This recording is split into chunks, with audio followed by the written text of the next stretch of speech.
एक फितरी बात पहले तो ये जहन में रखिए, इंसानी दुनिया में जो भी खुशियाँ, तरक्कियाँ, बहारें आती हैं, कामयाबियाँ मिलती हैं एक फ़र्द को, एक घराने को, एक उम्मत या मुआशरे या सोसाइटी को, और वो खुशियाँ, तरक्कियाँ, कामयाबियाँ चाहे मादी हों, इक़्तिसादी और माशी हों या रूहानी हों, अखलाक़ी हों, वो तरक्कियाँ, वो खुशियाँ, वो बहारें कुर्बानी के बग़ैर नहीं आती। एक मर्द कुर्बानी देता है, अपने आराम की कुर्बानी देता है। वो खेत में हल चलाता है, गर्मी, सर्दी, बरसात, लू, तपिश बर्दाश्त करता है। वो सुबह सवेरे दुकान खोलता है और दिन भर दुकान पर बैठकर सौदा बेचता है। वो मजदूरी करता है, वो दफ्तर जाता है, वो अपने बॉस की नाकाबिल बर्दाश्त चीज़ों को भी बर्दाश्त करता है, एक शौहर होने की वजह से, एक बाप होने की वजह से। उस कुर्बानी के नतीजे में 4 लोग पलते हैं और एक घराना वजूद में आता है। एक औरत कुर्बानी देती है, बीवी होने की हैसियत से, माँ होने की हैसियत से, किस कदर कुर्बानी देती, तब जाकर वो एक फैमिली वजूद में आती है। कुर्बानी के बगैर तो कुछ हासिल ही नहीं होता।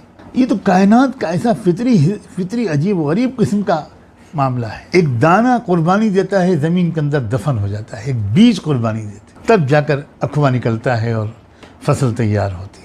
इस दुनिया की जो ज़िंदगी है, जो इसकी रौनक है, जो इसकी बहार है, जो इसकी तरक्की है, उसका सारा दारो मदार मिटा देने पर है। वजूद को मिटा देना, कुर्बान कर देना।